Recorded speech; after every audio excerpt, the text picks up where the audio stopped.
Welcome to the OK Let's Learn podcast. This is two podcasts in one. One where we dive into tons of interesting books and stories, and another where we dive into tons of interesting topics. My name is Kevin O'Keefe.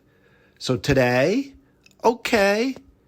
let's learn about the Odyssey, the third in the trilogy of stories that began with the Iliad, then the story of the Trojan horse and the fall of Troy, and now Odysseus needs to find his way home. The Odyssey. Before you see the movie, before you read the book, just know here in less than a half an hour, you can get the whole story. So, let's learn.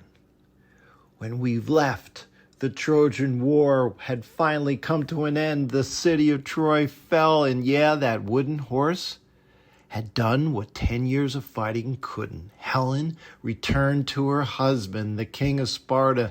The Greek kings boarded their ships and sailed for home. At last, the war was over, or so they thought. But it was really only the beginning for one Greek hero. His name was Odysseus. He was the brilliant king of the island of Ithaca. Unlike Achilles, Odysseus wasn't remembered because he was strong and he was powerful and he was a great warrior. In fact, his talent was that he was smart because he could get out of almost any problem. Now, he had everything else, but he had the smarts. And he was the one that imagined the Trojan horse. He was the one that ultimately helped bring the war to a close, the final end to the Trojan War. Now, after 20 years away from home, 10 years fighting the Trojan War, and what he believed would be a short voyage home, he wanted only one thing: to see his family again. He wanted to see his beautiful wife, Penelope. He wanted to see his son, Telemachus. When he left, he was only a baby. Now he was a grown man that had been gone, and he didn't know his own father. Every morning, Penelope looked towards the sea. Every evening, she wondered if another ship might appear on the horizon, and then would appear her husband. Year after year, he never came back. After all these years, everyone figured he was gone. He was dead. So powerful nobles from across Ithaca began arriving at Odysseus' palace. They had come for the same reason.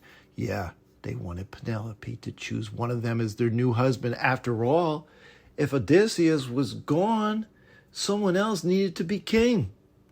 But Penelope was smart.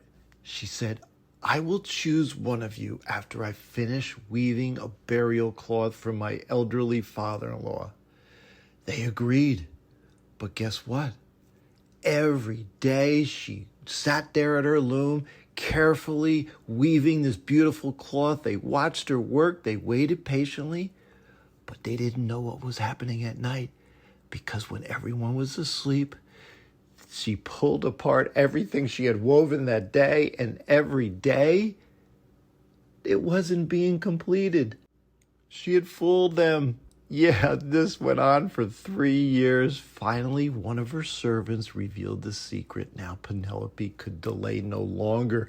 The pressure to choose a new husband grew every day. Meanwhile, across the sea, Odysseus was alive, but he was trapped. After leaving Troy, his voyage had gone terribly wrong. Storm after storm had driven his ships far from his course, and his friends, his companion, his soldiers had died one by one. And now Odysseus had found himself stranded on a beautiful island, and there lived this immortal nymph named Calypso. Yes, a beautiful woman, and she loved Odysseus deeply. She offered him something no ordinary human had ever been offered. "Stay with me, Odysseus, stay with me forever. You'll never grow old. You'll never die. You will live as an immortal." Many people, of course, why would you not accept that gift? But Odysseus wanted something Calypso could never give him: home. Every day he walked down to the rocky shore, he sat beside the sea, and he looked out on the distant horizon. He cried. He wept. He missed Penelope. He missed his son. He missed everything about Ithaca. He missed his home. Seeing the pain that he was in, the goddess Athena looked down from Mount Olympus, and for years she had admired from afar Odysseus' wisdom and courage. Now she pleaded with Zeus. Hasn't he suffered enough? Zeus agreed. He sent the messenger god Hermes to Calypso's island with the simple command, let Odysseus go. Calypso was heartbroken, but she knew she had no choice, so she helped Odysseus cut down trees. Together they built a raft.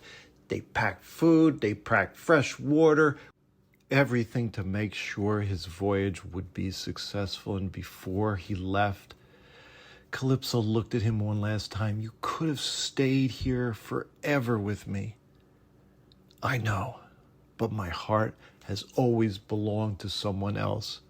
The raft drifted out to the open sea, but for the first time in years, he thought he was safe. He thought he was finally on the way home, but fate has a way of changing everything. Because, why? One of the gods was angry.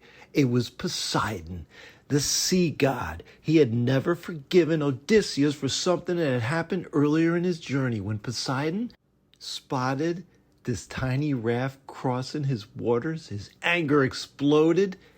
Everything changed. The wind howled, the clouds rolled across the sky, and the towering waves crashed all over the raft. Everything stopped. It was 2 days and 2 nights of barely surviving. At times he disappeared under the waves. At times he had reached the shore only to be dragged back into the sea. But he refused to give up.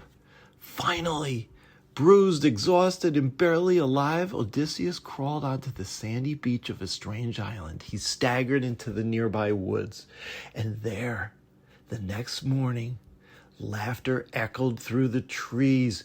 Odysseus got up, shaken, not knowing where he was, and looking at him, staring at him, was this young princess, Nausicaa. She saw immediately that this man, this strange person, needed help. He needed fresh clothing, food, water. She showed him the road to her father's palace. There the king and queen welcomed the weary traveler. They asked him the question no one had asked in a really long time. Who are you? Odysseus looked into the fire for a moment. 20 years since he had left home, 20 years since he had kissed his wife goodbye, 20 years since he had held his little son. He took a long breath. My name is Odysseus. And for the first time, he began telling the incredible story of everything that had happened to him since the day he sailed away from Troy. He began telling the story. He first landed in the Cicones. This was a city that the Greeks captured and they celebrated, but instead of leaving quickly, they stayed too long, and before they knew it, enemy warriors poured in from the countryside. Suddenly, they found themselves outnumbered. Many of Odysseus' finest men and soldiers were killed before the survivors escaped back to their ship and hurried out to sea. It was the first warning that the voyage home would not be easy. Days later, the ships ended up going off course and they found themselves in another strange land. It was a place where people were known as the lotus eaters. And yes, they were given this fruit called the lotus.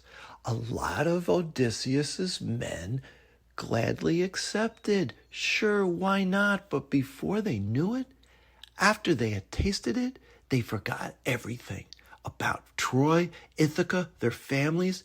They no longer wanted to go home. Odysseus realized what had happened. He and his loyal companions dragged the dazed soldiers back to the ships by force. The men begged to stay. Some even cried, but Odysseus tied them to their benches until the island disappeared behind them. Soon they were in another island. Nearby, a large cave filled with baskets of cheese, milk, and sheep. Some of the sailors urged Odysseus to grab the food and just quietly leave. Instead, Odysseus wanted to meet the owner. It would become one of the most dangerous decisions of his life. As night fell, the cave's owner returned. He was huge. He was a giant with one huge eye in the middle of his forehead. It was Polyphemus the Cyclops. Without warning, the giant rolled an enormous stone across the entrance to the cave. No one could move. No one could move the stone. The Greeks were trapped. Then the Cyclops did something horrifying. He reached down, grabbed two of Odysseus's men, and devoured them. The survivors stood frozen with terror. Morning came. The Cyclops rolled the stone aside just long enough to let his sheep out. Then he sealed the cave one more time. That evening, he ate two more men. Odysseus knew that if he did nothing, every one of them would die. Then an idea came to him. He offered the Cyclops a strong wine that he had carried from Troy. Giant drank it down right away. Then another cup, then another. Soon his speech became slow. "What is your name?" the giant asked. Odysseus smiled. "My name is Nobody." Polyphemus laughed. Then he collapsed in a drunken haze. Odysseus and his soldiers quickly sharpened a huge wooden stake in the fire, and then they drove it into the giant's single eye. The Cyclops roared with pain. The other Cyclops came running. "Who is hurting you?" they shouted from outside the cave. "Nobody," screamed back Polyphemus. "Nobody! Nobody is attacking me!" The other giants looked at each other. "If no one's attacking you, if nobody's attacking you, then there is nothing we can do." And they walked away. The next morning, Polyphemus rolled the great stone aside so his sheep could leave again. But he was blind now. So he carefully felt each of the sheep's back as each of them passed him. But Odysseus had another plan. They all tied themselves under the belly of the sheep. As the animals walked outside, the giant's hand passed over their backs.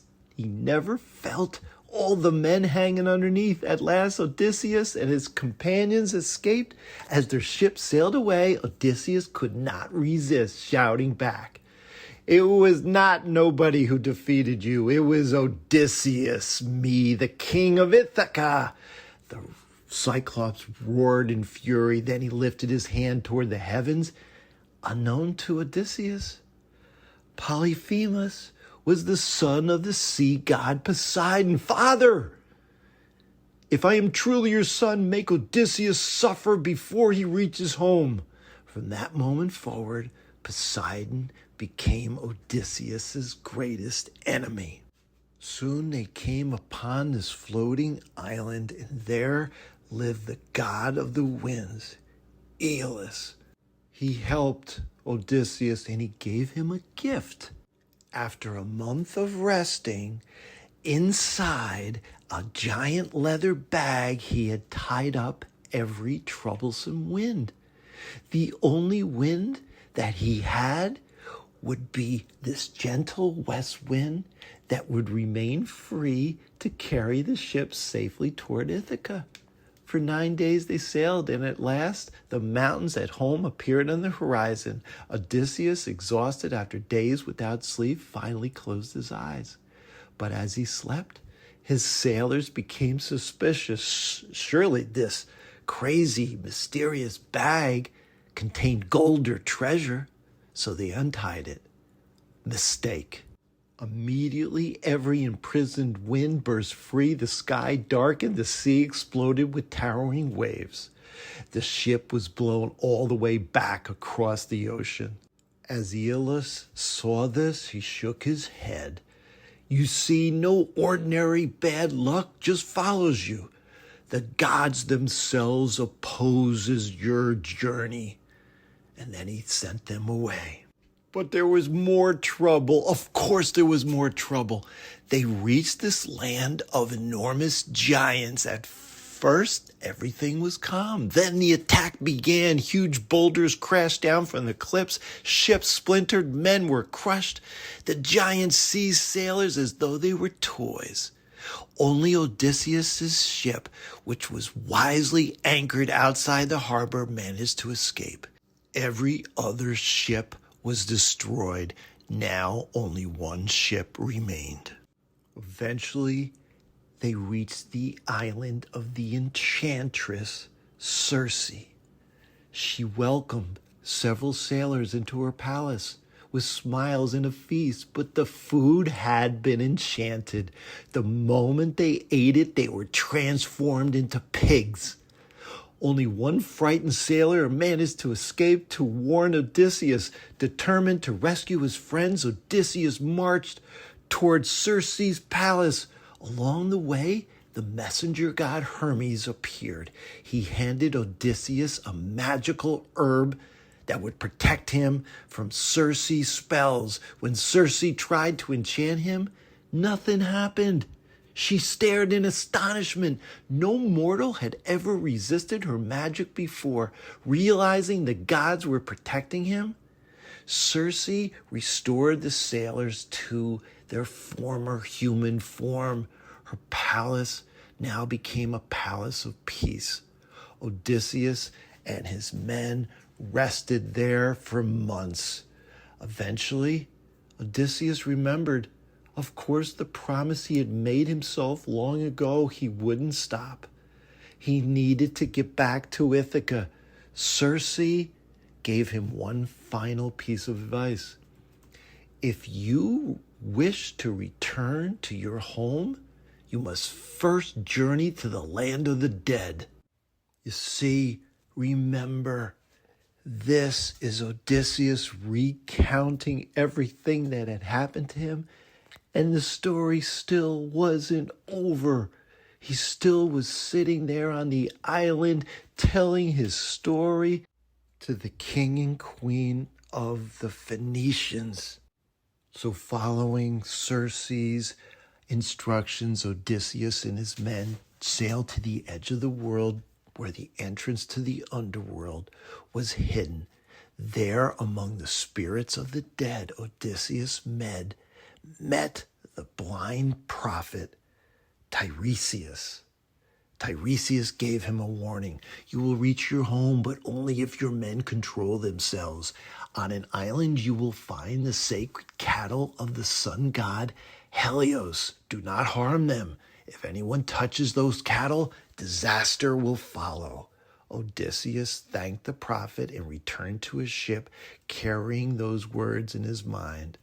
Soon Circe gave the travelers more advice. Ahead lay the island of the Sirens. Their voices were so beautiful that every sailor who heard them steered toward the sound. But hidden beneath the waves were sharp rocks. Every ship that followed the music crashed into them. No sailor ever survived. Odysseus wanted, though, to hear this famous song, so he ordered his men to melt beeswax and press it into their own ears. Then he gave them one final command: tie me tightly to this mast. No matter what I say, no matter how loudly I beg, do not untie me. The sailors obeyed. As the ships approached, the sirens began to sing, Odysseus. They called sweetly, come closer. We know everything. We can tell you every secret. The music was so beautiful that anything Odysseus had ever heard. He struggled wildly against the ropes. He shouted, he begged, he ordered his crew to release him. But the sailors, they couldn't hear him through the beeswax. They only pulled the ropes tighter. Slowly, the song faded into the distance. For the first time, someone had escaped the sirens alive. But of course, even greater dangers lay ahead. The ship entered a narrow channel. On one side waited a terrible whirlpool named Charybdis. 3 times every day it swallowed the sea itself before spitting the water back into the ocean. On the opposite cliff was this 6-headed monster called Scylla. Circe had told Odysseus the terrible truth. He couldn't escape both. If he sailed too close to Charybdis, the whirlpool would swallow the entire ship. If he stayed closer to Scylla, he would lose only a few men. With a heavy heart, Odysseus chose the lesser evil. As the ship slipped beneath the cliffs, Scylla lunged downward. One by one, 6 sailors disappeared into her grasp. Odysseus could only watch horribly and helplessly as the monster carried them away. It was one of the hardest choices he would ever make. Eventually, the weary sailors reached the island of Helios, the sun god. Dark storm clouds trapped them there for days. Food became scarce, but Odysseus reminded everyone of Tiresias' warning: touch nothing. The cattle belongs to the gods. One day, Odysseus climbed into the hills to pray. While he was gone, hunger overcame the crew. Ignoring every warning, they slaughtered several of Helios' sacred cattle. When Odysseus returned, he immediately knew something was terribly wrong. The gods had seen everything. As soon as the storm ended, the ship sailed once more. Before long, Zeus raised his mighty thunderbolt. A blinding flash split the sky. The ship exploded into pieces. Every sailor was thrown into the sea. One by one, all of Odysseus' companions disappeared beneath the waves. Only Odysseus survived. For days he drifted across the open sea. At last he reached the island of the nymph Calypso. There she cared for him and begged him to remain forever. She even offered him immortality. Every day Odysseus sat beside the shore, gazing across the water, longing only for home. Years passed. Finally, Athena persuaded Zeus that Odysseus had suffered enough. Calypso sadly helped him build a raft and watched him sail away. Then Poseidon discovered him. The sea god unleashed a furious storm. Odysseus' raft was smashed to pieces. After battling these waves for days, he barely reached the island of the Phaeacians, where the king and queen and all around him were listening to his story. There, Odysseus said, "This is my story that has finally brought me to all of you." Everyone surrounding him was quiet. They were shocked. They were amazed. They were flabbergasted at all the hardship that this weary traveler had endured. The king stood up. "You have suffered enough. You will go home now." The next morning, the Phaeacians filled one of their finest ships with food, treasure, and gifts. Odysseus climbed aboard. Before long, he fell into a peaceful sleep. For the first time in many years, he had nothing left to fear. While he slept, the Phaeacians, sailors, carried him safely across the sea. As dawn broke, they gently lifted the sleeping hero onto the shores of Ithaca. Then they quietly sailed away. When Odysseus awoke, he looked around in disbelief. At last, he was home. The goddess Athena appeared before him. "Your danger is not over," she warned. "The suitors still occupy your palace. These men, These men that wanted his wife Penelope were still there. The danger isn't over. With a wave of her hand, she disguised Odysseus as an old beggar. No one would recognize him. Unnoticed, Odysseus entered his own palace. The men laughed at him. They insulted him. They even threw food at this old beggar. Odysseus endured every insult in silence. Soon, Athena reunited Odysseus with his son Telemachus. Father and son embraced after 20 long years apart. Together, they planned to reclaim their home. Meanwhile, Penelope announced one final challenge. Whoever could string Odysseus's great bow and shoot an arrow cleanly through 12 axe heads would become her husband. One by one, the men, the suitors, the ones who wanted Penelope, tried. No one could even bend the bow. Finally, the old beggar stepped forward. The room erupted in laughter, but Penelope allowed him to try. Effortlessly, Odysseus strung the mighty bow. The room suddenly fell silent. He drew the string. He released the arrow. It flew perfectly through all 12 axe heads. Odysseus stood tall. Athena removed his disguise. The beggar was gone. The true king had returned. The men, the suitors, the ones that were after Penelope, reached for their weapons. It was too late. With his son Telemachus fighting beside him, Odysseus struck down the men who had stolen his home, threatened his family, and dishonored his kingdom. Peace finally returned to Ithaca.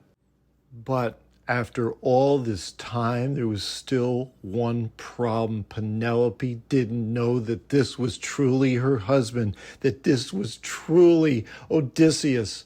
She wanted to be certain that this man standing before her was truly her husband.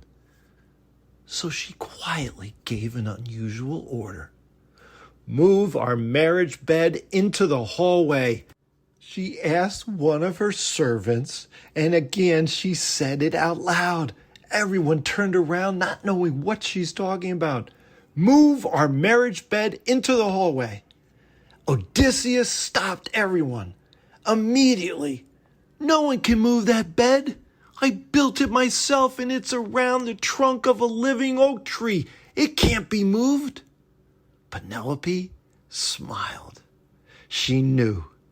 Only the real Odysseus could have known that secret that only the two of them knew. At last, she knew.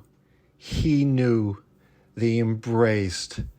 After 20 years, they were together again. The greatest journey in Greek mythology finally came to a close. Odysseus had defeated monsters, giants, witches, survived storms, resisted temptation, faced the land of the dead. And yes, after 20 years away, he finally reached the place he had longed for every single day, home. The Odyssey by Homer reminds us that courage is not only found in the battlefield. Sometimes the greatest courage is refusing to give up, even when the journey seems impossible. Friends, I hope you have enjoyed hearing this retelling of Homer's epic, The Odyssey. Now go out and see Christopher Nolan's movie adaptation of this great classic. Every good book, every good story deserves a great film to go along with it. This was the last of a trilogy of classic Greek stories that I put together for the OK Let's Learn podcast. It started with the Iliad, Homer's classic. Then we told the story of the fall of Troy. and the Trojan horse, and obviously we just wrapped up Homer's The Odyssey. Reach out to me at kevmok21@gmail.com. We are on Facebook. We are on YouTube. We are on Spotify. We are on X. I love and appreciate subscribing, rating, and reviewing on your favorite podcast platform. And until next time, have fun and keep learning.